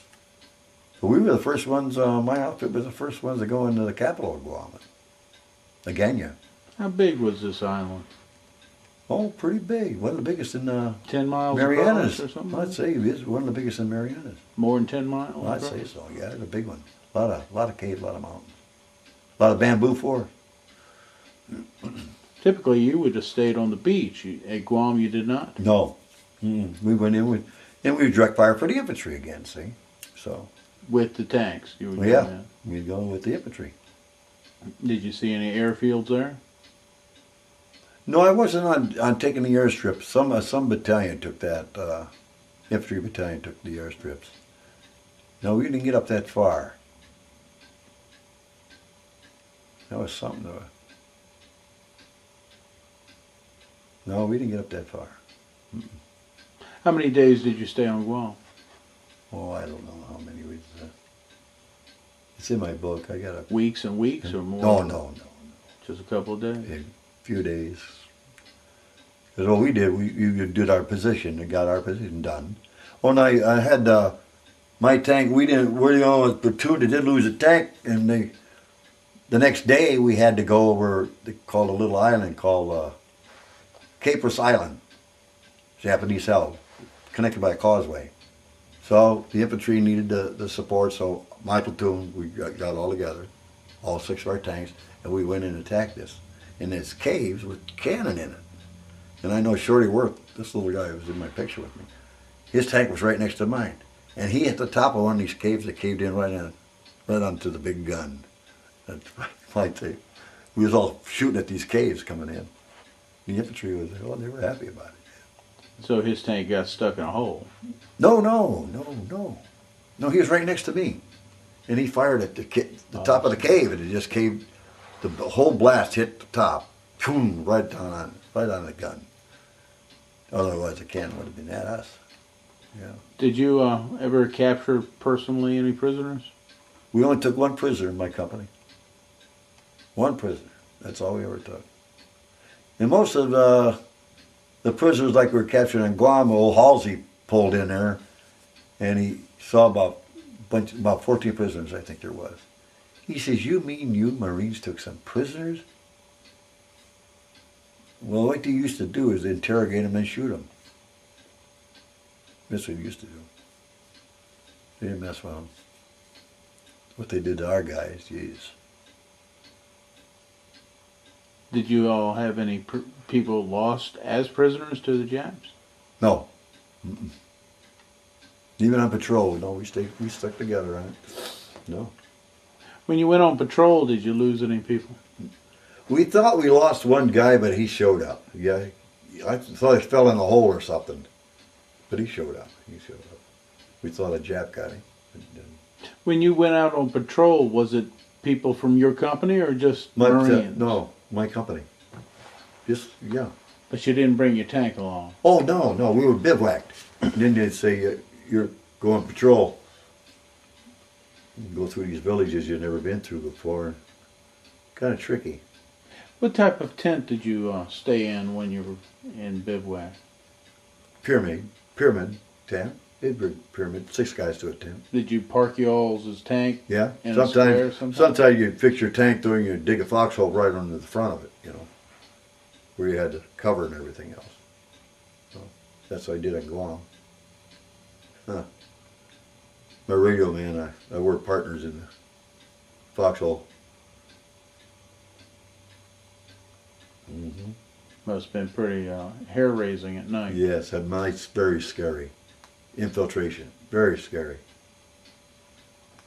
Because they sent us along when we was on Okinawa. They brought our tanks up to the seawall because they had suicide boats coming out with 150 pounds of charges in with a Pontiac engine. And they'd come shooting out and hit the side of the ship. Because they didn't give a damn. 150 pounds of charges in it. And so they set our tanks up. We set along the seawall, facing out this cove where they come out of. We found out where they were coming out of. What they do in the daytime, they'd bury them in a great big, they'd lift those big boats, lift them down, set them on logs down below. Then at night they'd bring them out and hit the ships. Many ships laying off the coast. Many ships. That's the Okinawa. Okinawa. And then, if you hit one, when they come out, they just blow up. Just blow up, But one night, there was 2 of us to a foxhole. One slept, the other stayed awake. And then you wake up, and his slept, and take turns. Well, a nip got behind us because there was tall grass and it was a kind of a rainy night, cold. And there was a blackout tent where all the officers were. And he went in on subside, he didn't cut their throats. But he found a Jeep and had a Thompson submachine gun in it, but he couldn't find any ammo with it. So he stuffed it all full of sand, But he found a briefcase with our code in it. That you'd send a code to the Navy ship, to send the bombers in. All his code. And he got behind us. I know, he went behind us. Because that grass was noisy and the wind was blowing, it was noisy. We didn't hear him. And he got all the way back to where the artillery was, the long toms, way back, I don't know how many miles it was. And they got him. And they got the briefcase. Because they had changed the code right away when they found out, he had taken the briefcase with the code. It was in the Jeep. And he found this. If he had a machine gun, if you found ammo, he probably shot all the officers in there. So anyway, they got him. And then they changed the code back the way it was. I heard that we used Navajo Indians. Well, that was I didn't see any of those. You know what? Because the Japanese couldn't decipher them. They couldn't understand what they were talking about. But you didn't see any No. of those personally. No. Did you ever have to use a radio to call in for air support? Oh yeah, on Okie. We were holed up in it was a cave we couldn't get to. Couldn't get it, it was just impossible. And the aircraft carrier, the Enterprise would come with us, through all 3 battles I was in, the Enterprise came in with us. And we'd radio, and you could use a tank radio and radio right to the carrier. Say, we need a little help. And you'd say, what? We got holed up in a cave here. He said, we'll send somebody out. He said, give the boy directions when he's coming that way. So we did. And going 400 mile an hour, he let those rockets go perfectly into that cave. Perfectly. What's the port you got? You know, you went right into the cave, blew the heck out of it. He said, I think I'll go back and now have a cup of coffee, okay? Guys, if you need any help, just call. They were good. They were good. Strafing, they were very good. How did you direct that bomber into that position? They kept telling me, you know, where he was at, because he wasn't too far from us, laying offshore, the Enterprise. And he come off the Enterprise. And he would tell, now you tell me which way I should turn, which way I go, and the radio man told me, but come on. And boy, they'd go like a son of a gun. We thought, you slow down, you're coming in. He said, you're right, not too far from it now. He said, is that hole in the ground I see down there? I said, yeah. He'd shoot those rockets right into it. Oh, and going like man, you just take a wee off. You were still in your tank at this time. Yeah. Yeah. After Guam, you went back to Guadalcanal? Mm-hmm. How long did you wait there? Till Okinawa. Which is May 1945. Yeah. So that was like 8 No, 9 months, that was right? Easter Sunday we had Okinawa. April 1st. Easter Sunday, April Fool's Day. Yeah, we were there till July 4th.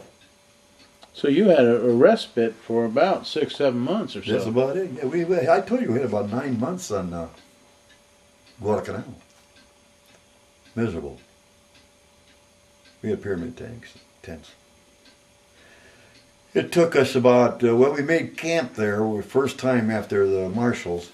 It took us about 6 weeks to clean up the coconuts that were spread out over there. Make a camp. Did they send you out for more training in between this time? Well, we'd exercise going out in the ocean, far in the Savo Island. We had to go to a working party over Talagi. They brought up a Japanese destroyer. They were working on that, and we had to go over to help them do something or other. I forget what it was. Did you get a replacement? No, we got replacements. Oh yeah. Any more in your tank yourself? Oh no, not me. Yeah, we had one, but after my tank commander got hit, we got one more. What was his name? Do you remember? Dan Erickson. It seems like everybody had a nickname of one sort or Dan. another. You have to have a middle initial to be in the Corps. You got to have a middle initial. So he was Dan O. Dan O. Erickson. Did they call you Cork? Yep. Oh yeah. I'll tell you a true story. Okinawa. This is a good story. That's a good story. This is a true story. I never got a medal for it either. But this is a true story. One night, we was in Okinawa, we were bivouac near some rice paddies, and everybody took a foxhole along these rice paddies, And it's darker than heck, you can't see your hand in front of your face. And the sergeant says, you just volunteered. I said, what do you mean I just volunteered? I want you and these 5 other guys, there'd be 6 of you. See a Higgins boat sitting offshore? You go in that Higgins boat. Get in that Higgins boat. You see that ship that's out there, not too far? You're going to that ship, you're going to load up with ammo. With the tank. Oh, no. The Higgins boat out to the ship. Get on the ship. Okay. Yeah. And you're going to hold up. We're not there about 10 minutes. We start loading. And all of a sudden, general quarters sounds. That means that everybody goes for the gun positions. They said, you Marines, get off the ship. We said, for what? Japanese bombers or paratroopers are coming in. They're coming right across our area. See? Paratrooper? Japanese paratroopers. 19 of them coming in. So we get in the Higgs boat, we get all the way back to Okinawa, our area, and it's dark. In the islands, you don't move around at night. You get your tail shot off, And we haven't got a password. They change passwords every night. We forgot to get our password. And everybody looks at everybody and said, what are we going to do? I said, I don't know. Well, they say, Cork, you whistle a lot. Why don't you start whistling? Maybe they'll recognize you. And T. Dorsey had just made a record of I'll Get It. So I started whistling along the foxholes. And it's okay, Cork, pass. I said, I got 5 guys behind me. Okay, pass, That's the true story. You came back. 6 of us. We could have got killed about 4. Did you have the ammunition you were going for? No, we left the Higgins boat. We didn't get a chance to load it up. And anyway, the Japanese, which didn't realize we had night fighters come in the night before, they shot down 17 of them. The Japanese shot down our night? No. Oh, Our night fighters shot down 17 of their paratrooping planes coming in. There was 19 coming in, they shot down 17 of them. The other 2 hightailed back to Tokyo. Yeah, because we were far from Japanese mainland, Okinawa. How was the invasion of Okinawa compared to Guam and Roy Namur? Well, the first day, we had no casualties. Because the 2nd Marine Division made a fake landing down the southern end of the island, all the Japs moved down that way. We had no opposition. Until the 27th Army Division retreated to pass our bivouac area, and they put us back on the LSTs that took us down to take their holes. Because that was a big artillery base, Japanese artillery base. And they put us to take care of their holes. So we had a little action up there. So what happened to the Army? Well, what they'll say, they're the same one, they retreated on Saipan too. The 27th Army Division. On Saipan, the Marines were in each flank, and the 27th was coming down the middle, advancing.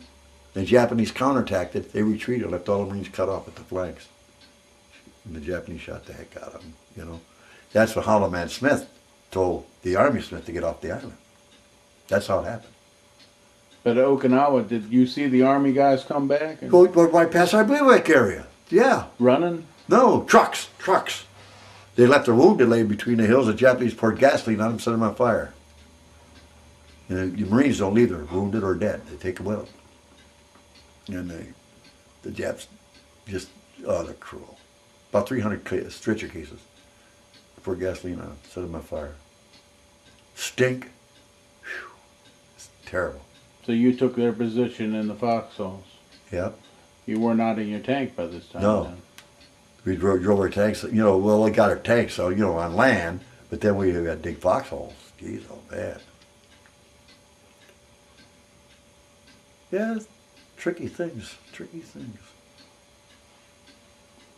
Most of the fighting on Okinawa was toward the southern part of the island. Yeah, that's where it was, southern part. That's right. But we didn't know that. We hit the northern part. Our section was hitting the northern part, and there was no opposition the first day. Did you go into any of the caves on Okinawa? Oh, yeah. They had a lot of, in Okinawa, there were a lot of tombs.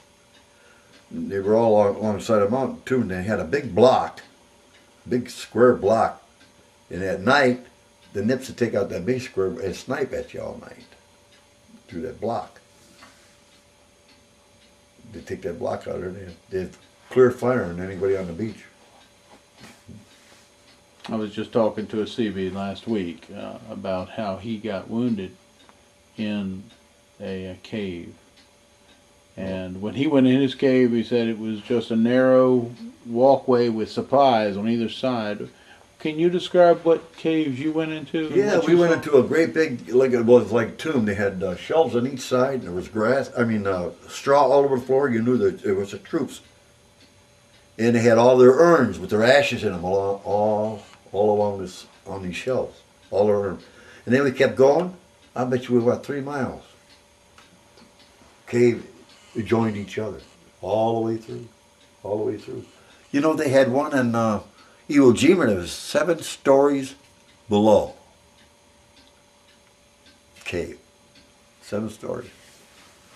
He said they had a tough time with those caves. Did you see any Japs inside the caves? No, no, we went all the way through. I don't know why we didn't see any, but no, we didn't see any. But at night, they would be back, blocking, shooting at you. Mm-hmm. While you were in Okinawa, did you actually see the Japanese, alive Japanese? Oh yeah. In the open, or was it always in the dark? No, they you see them at daytime too. When we got down to the southern end, yeah, we saw them, but we didn't see them on the northern end because we were alongside the road. We were all parked. We were all out of our tanks, sitting alongside the road because we knew we were going to go up. We were going to join an infantry battalion. We were all sitting waiting, and they were handing out. Our government was handing out the seed. It was spring, April. It was spring. They were handing out the seed for all the civilians to come and get. And I had this old Parkhurst, this guy from Oklahoma, a good friend of mine. He says, "Look at that Jap." I said, "What are you talking about?" His wife was pregnant. She had one on her back, and she was pulling a cart full of all these seed and everything else, and he was going walking along, swinging his cane. And Parky said, "That little son of a bitch, you know." So Parky gets up and kicks him right in the tail, and lifts him right off the ground. He says, "You pull that." And she said, "No, no." She was going, no. She was afraid. No. He pulled it. Pulled Parky. While Parky stood there, he pulled that wagon full of stuff, man. Oh, that poor woman was pregnant with one kid behind her on her back and everything else. Boy, they were mean. Those Japanese are mean.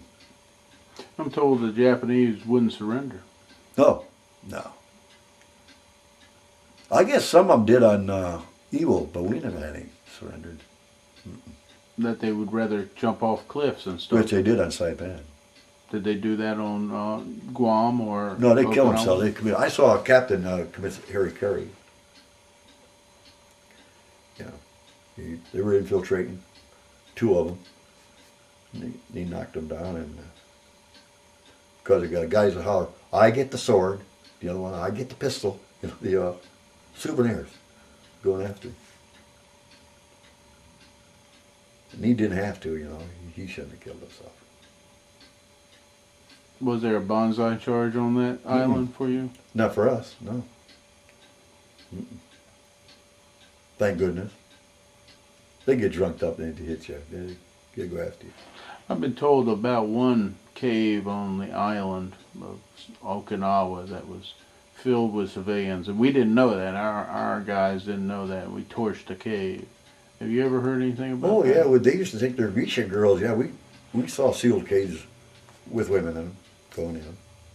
They'd seal them, especially on Guam. Yeah. How long did you stay on Okinawa?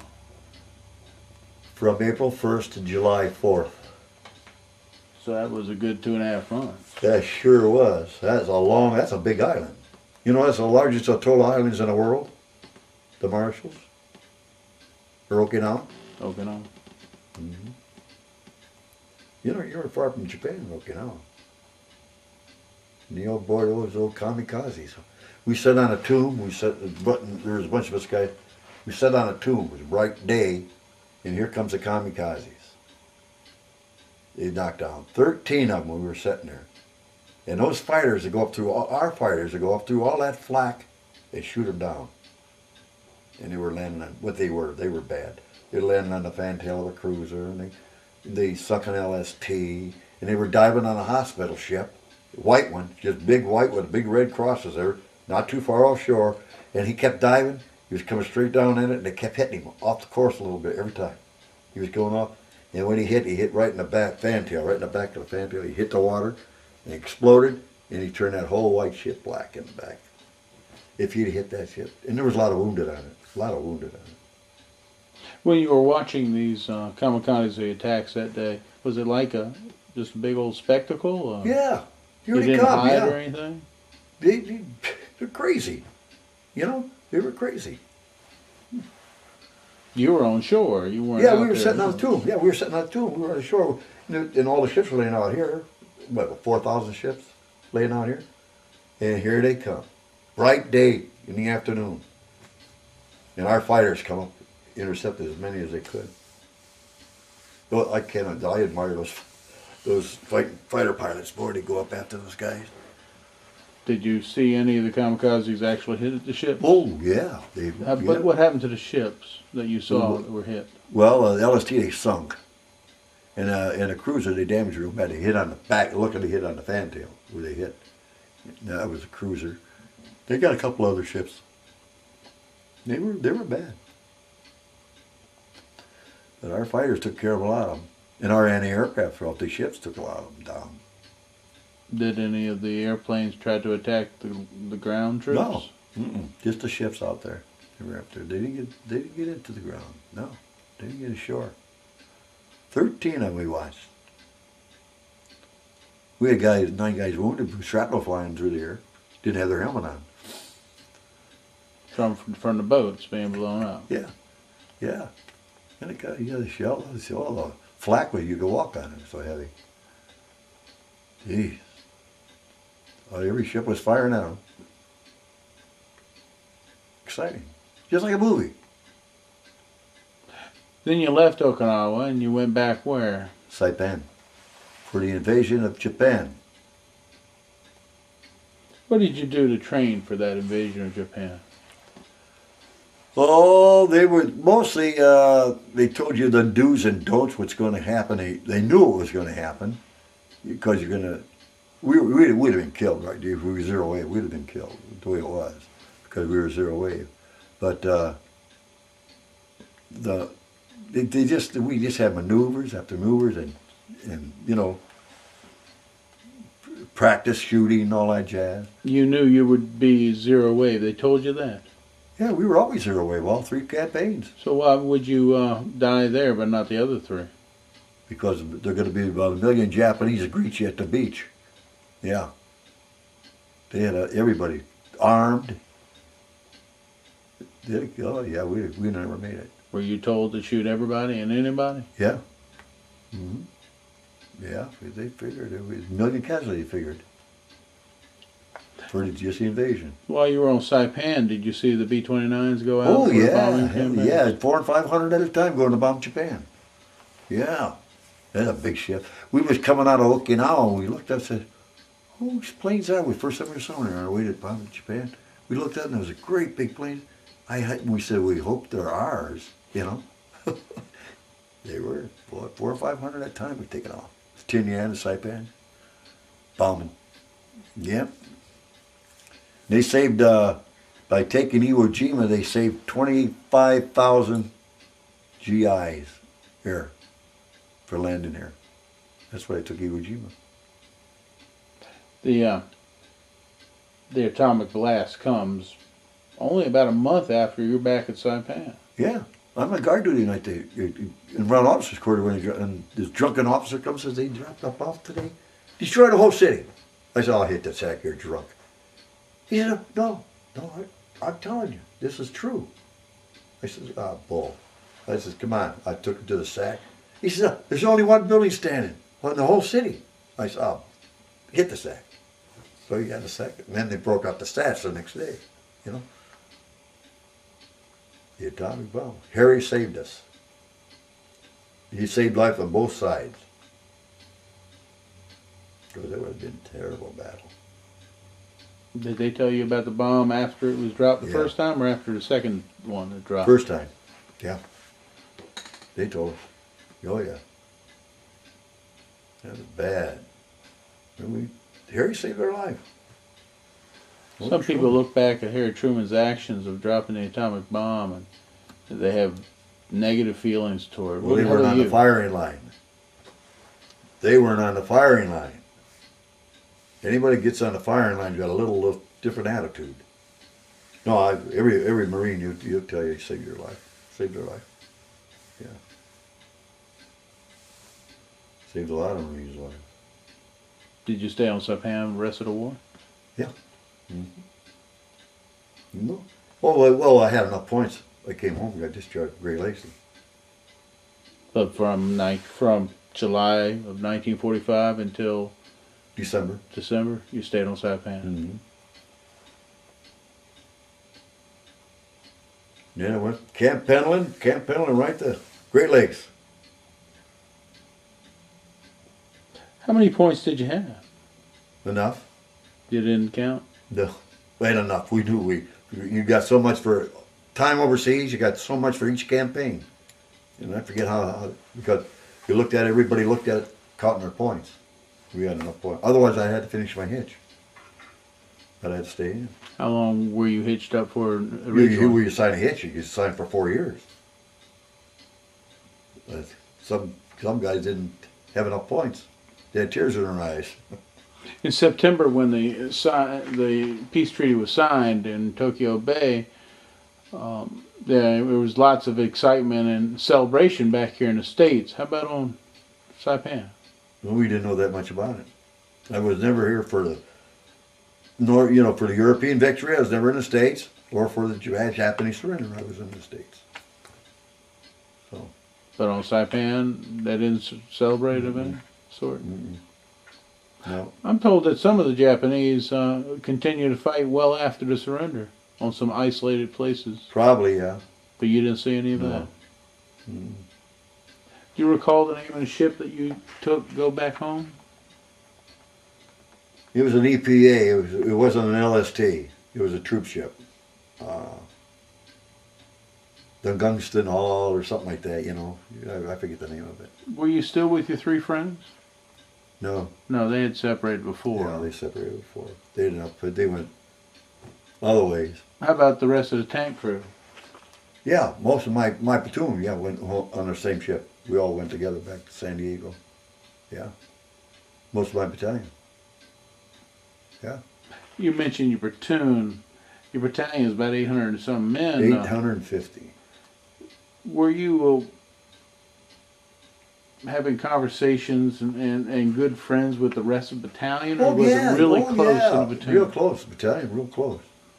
You worked together, you went on maneuvers together, you did everything together, When you arrived back at Camp Pendleton right off the boat, got off the boat there on that shore, did you kiss the ground or do anything like that? No, our ship pulled in right, you can see Broadway in San Diego, right in front of our ship.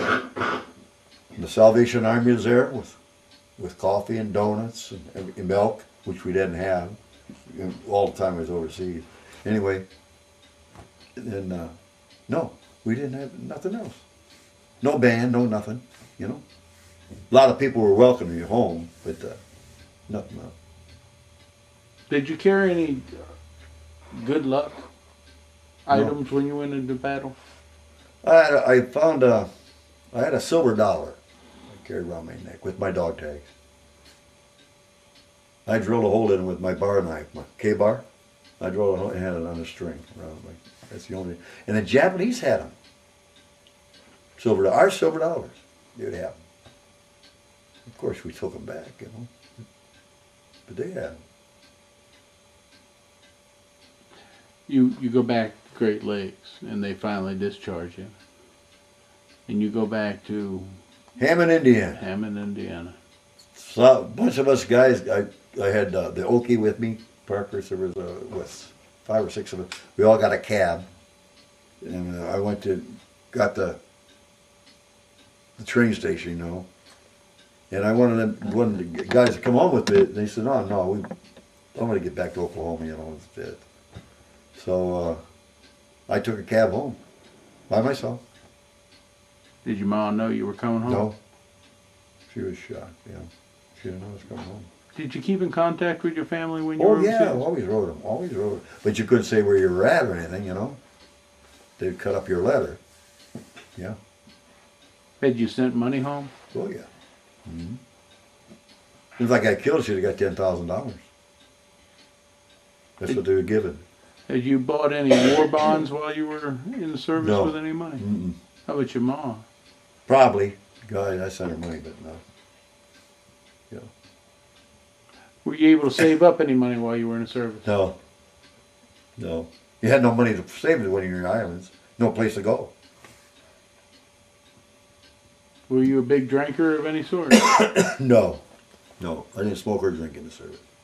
That's kind of odd. Most folks seem to smoke, at least. Never did. They were nickel a pack, too. I never smoked. All my tank crew did. I didn't. And I would say I didn't drink, and then we'd get a beer ration every once in a while. Because when you went into action, you give you a couple of cartons of cigarettes, and I give them to my crew.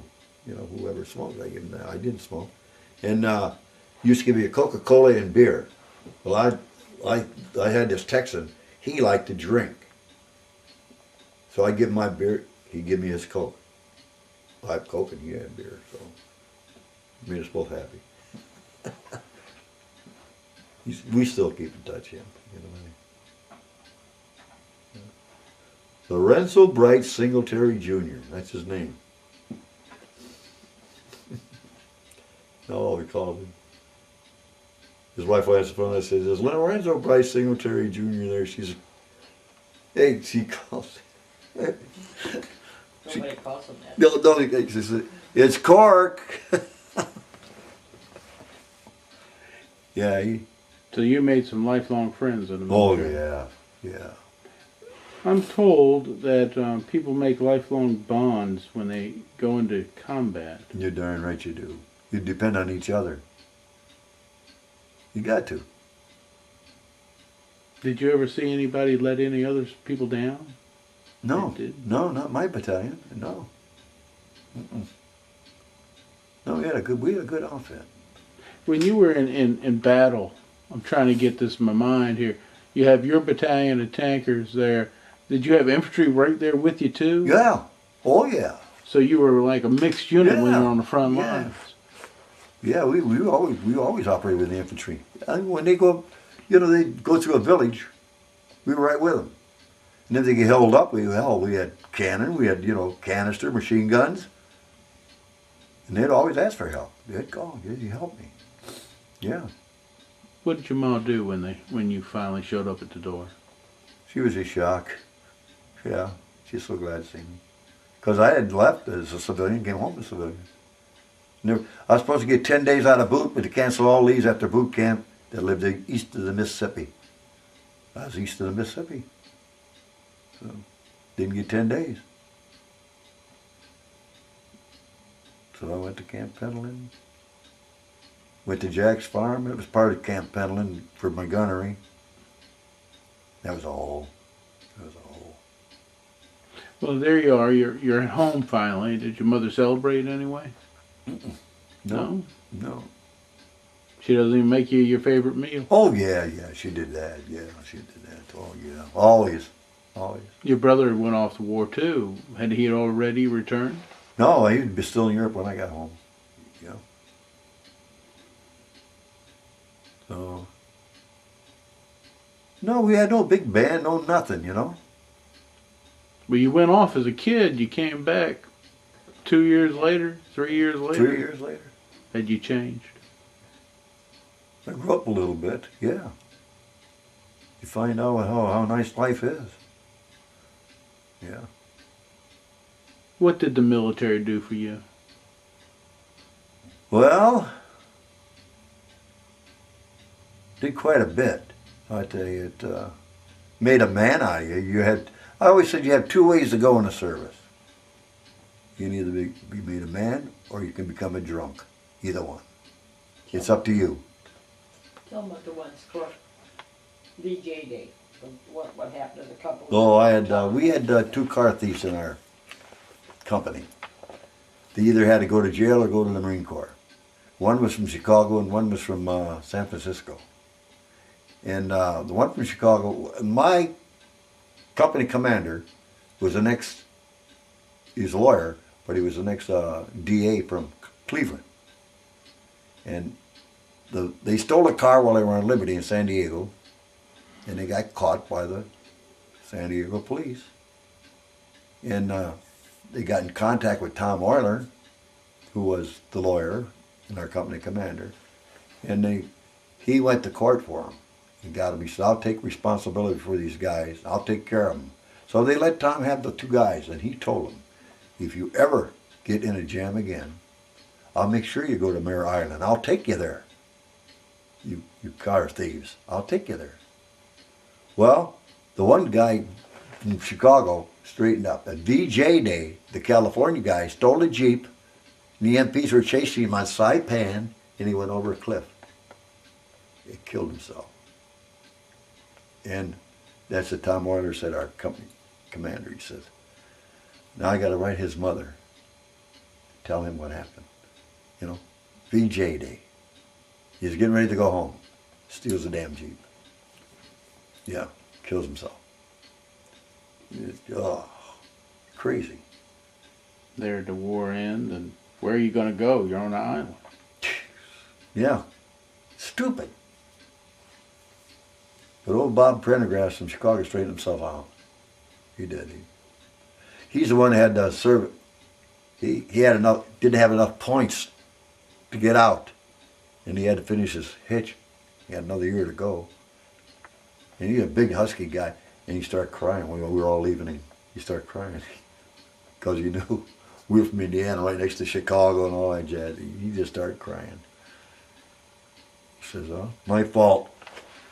My fault." Do you have any regrets about what happened during the war? Well, some of the guys that got killed, yes.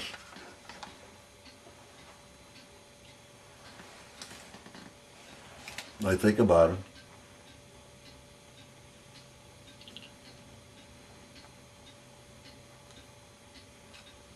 Do you have nightmares sometimes? No. No.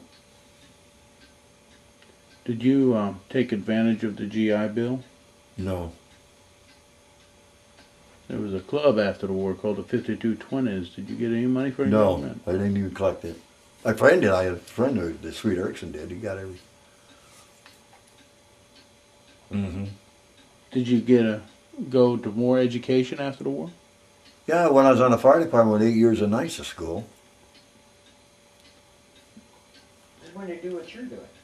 I was going to be a teacher. I only got, 17 credits ago? 7? 19. 19? 19. Well, some of them were teaching. Yeah. Practice teaching. You got back in December, and then you met your wife, future wife, in February. How'd y'all meet? I found her drunk in the tavern, laying on the floor. See, that. No, we met at a basketball game, wasn't it, Donna? At the Civic Center? Yes. Yeah. Who's your hysteria? Who's your hysteria? That's right. All our high school friends were there. We went there. We were both going to night school at Yeah, we went. university. Yeah, Indiana University Night School. Did she Extension. know she was falling for a Marine? Well, I don't know if she did or not. Did you know I was a Marine? Well, I found out. I found out very shortly. No, I knew you were. Yeah. Because of Johnsy. Mhm. Yeah, I knew. So how did you, or did you try to hide your service of any sort? Or No. Did you join the American Legion? Yeah, my older brother was had something to do with the American Legion, but I never attended. But I joined for his sake. That's all. And the VFW, I would belong to them, but I wouldn't go to them now because they didn't back the veteran, and they backed in Virginia here. They backed Allen instead of Webb, the VFW. So I don't think that's right. But you didn't. Did you join these organizations immediately after the war? No. A lot of people go to war and then they want to forget about it. Is that your situation? Well, yeah, you forget about it. You don't want to keep that. It's always in your mind. It's always in your mind, the things that happen. But no, you don't forget about it. Not that easy. Some people can't hardly even talk about it. You seem to be okay talking about it. Well, a lot of us veterans have talked to each other about it all the time, boy. Do you think the reunions that you've attended has helped keep Yeah, those memories Yeah, together? there's a lot of them. Well, we fight this. I tell one one guy, he brings his grandson. I tell him I won the war in the Pacific. And he says, no, he calls another guy who got the name of Legano. He's, Legano won the war, not you. Yeah, he's a good little kid. I think the reunions are good for all. They are, to get yes. together and really And it's share really stories dwindling. and friendship. We're going to have it now in Denver in October. First week First week of October. October. Did what you did in the military help you with what you would do later in life? As a career? As a career, I became a city fireman for 26 years. Did what you learn in the military It help you with that? Yeah, and I had a lot of Marines with me too there. How did it apply? Oh, you're doing something you like instead of killing somebody, you know? Helping. It helps you, it really does. Because, you know, war is terrible. Very bad. I think the military is wonderful for a person, but war, no. Mm-mm. I think the military really makes a man out of you or a bum out of you, as I told you. How do you view the your war versus Korea, Vietnam, or even today's Iraq? How do you view the differences? Iraq, I think, is a lot like Vietnam. I think it's just our president's war, that's his. They got killed 5 more yesterday. 5 more GIs. Blown up again. Yeah. Road bomb. bomb.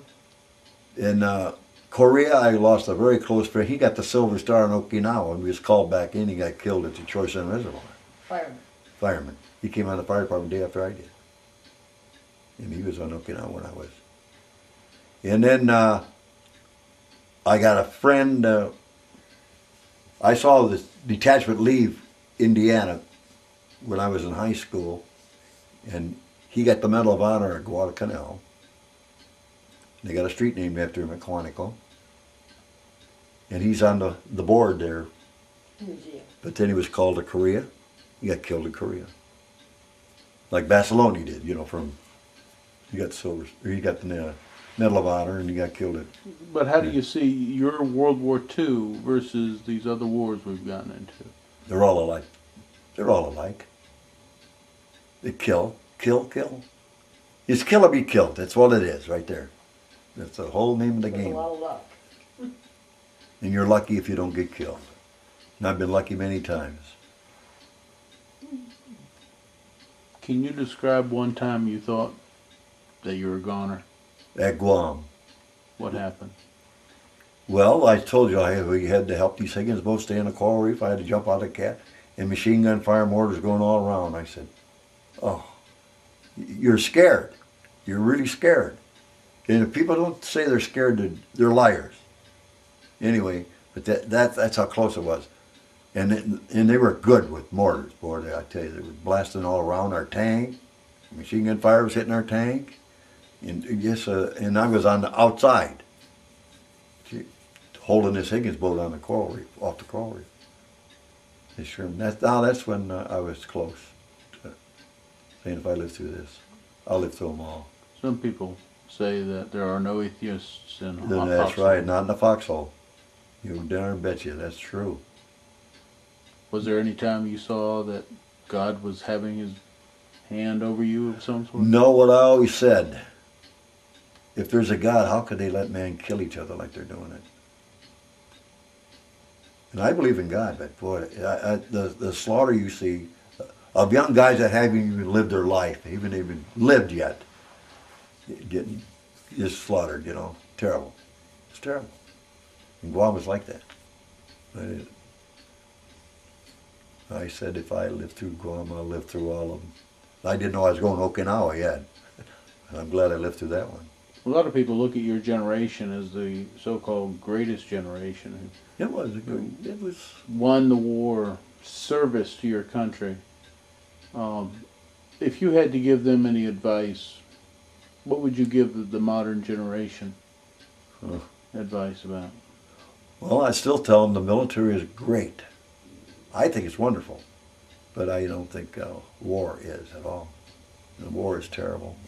I know you're a Marine and you probably have leanings toward Marines. Oh, definitely. But how about the other services? Well, I think many a night I wish I was aboard a battleship or something else because at night it's scary, you know, and if you don't think you're afraid, you're wrong.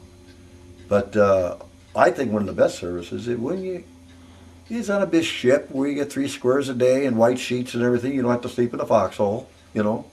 You don't have the dirt and the filth like you have in battle. But I would never run the military down. I think it's wonderful. But I think another great outfit is the Air Corps. They give us very good support. They give us very good support, ground troops. I'd like to thank you for your interview today. Is there any last parting words you'd like to give us? No, I'm glad you came. Thank you very Glad you much. came. Redeploy for your next invasion. Well, let's see. Well, we had a little problem because Guam, we were supposed to hit Guam the day after they hit Saipan, and they held us in reserve. We kept going between Marianas and, not Okinawa, but our first battle, back and forth for about 36 days, back and forth. And then we finally hit Guam. That was July 22nd, I think it was. What type of training did you get for that invasion? Any additional training? No. Just when we had maneuvers, you had regular maneuver. We'd attack Savo Island. That was a big island right off of Guadalcanal for your gunnery. And they had drums where you filled with sand where you could hit them. You know, see how your accuracy was and all that jazz. That's mostly what you did. Was there any time between the invasions where you did not have enough supplies? No. Mm-mm. No. Always plenty of gasoline and ammunition. Yeah. How about entertainment? Did they provide you for any entertainment? Oh, once in a while we'd get maybe a USO outfit over there, or people traveling. Do you recall any particular? Well, I told you, like Peggy Ryan and who was the guy with her, the comedian? I knew you'd ask. I'm Yeah. trying to think. Anyway, Eddie Bracken. Eddie Bracken and I saw you had a picture there. her. Yeah, that's her. Peggy Ryan. Did you actually meet her? Oh yeah, they had dinner. They had lunch with us because what happened then? We all had to sit on coconut logs, and a lot of guys there was no room. They had to stand in the back. And before Eddie Bracken says, "What are all those guys standing back there for?" Said, "Haven't got enough seats." He said, "What are these empty seats in a row in the front?" Well, they said, "That's for the officers." He said, "If you don't fill those seats now, we're not going to perform." And all the guys come rushing down, fill the seats. They no sooner get settled, here comes the officers. They looked in, they turned around, went back, they threw them 2 off the island. Yeah, that's how they did. There's a lot of politics over there. Yeah, so they had lunch with us, and they told us what happened. They said, "We're going back to the States. Don't you wish you were going with us?" We was on Saipan then. So they threw them off the island. You mentioned your next invasion was on Guam. As you approach that island. No, that was bad. That was bad.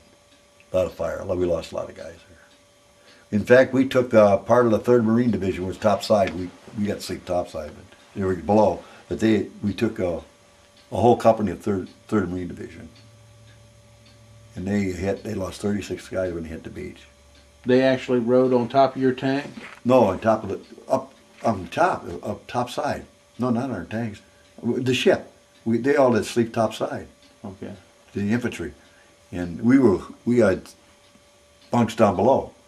Anyway, but they lost 36 guys when they hit the beach on that group that we had taken from Guadalcanal on our outfit, on our ship. Had you become close enough that you could talk to any of the infantry? Oh yeah, They had some black guys with them that put on a show for us. Really, they were good. But they called it the slave battalion. The slave battalion. And what their job was, when there was so much dead floating in the water was running red. On Guam, we hit it. And torn up bodies that were all in. Their job, they brought this 4-wheel job out there picking up all the bodies and taking them to grave registration. That was their job. A big old bulldozer of some sort, huh? It was like a big old not flatbed, but with wheels on it. They'd go out to the drink, as far as they could in the water, and pick up the bodies. Bunch of black guys. It's called the State Battalion. Were they part of the Marines? Yeah. Yeah, they were part. That was the first time we saw blacks. We took from Guadalcanal there. There on Saipan, did you run out of ammunition? Nope. Well, Saipan, we didn't work in the action. I mean, not Saipan, Guam. No. Mm-mm. No. We fired a lot of rounds there. I lost two good friends there. Tell me about them. They went through boot camp with them. What Well, happened? One guy, the shell went through the turret, took his head off. And little Anderson, I don't know how he got killed, but he was killed. But O'Neill was killed. Went to boot camp with him and young Anderson. Was it close enough that you could actually see this hit? No. No, it just I happened. heard about it. Did you ever see one of the Amtraks in your company get blown up? Yeah, one hit a landmine. When we was leaving, I think we was leaving the Marshalls.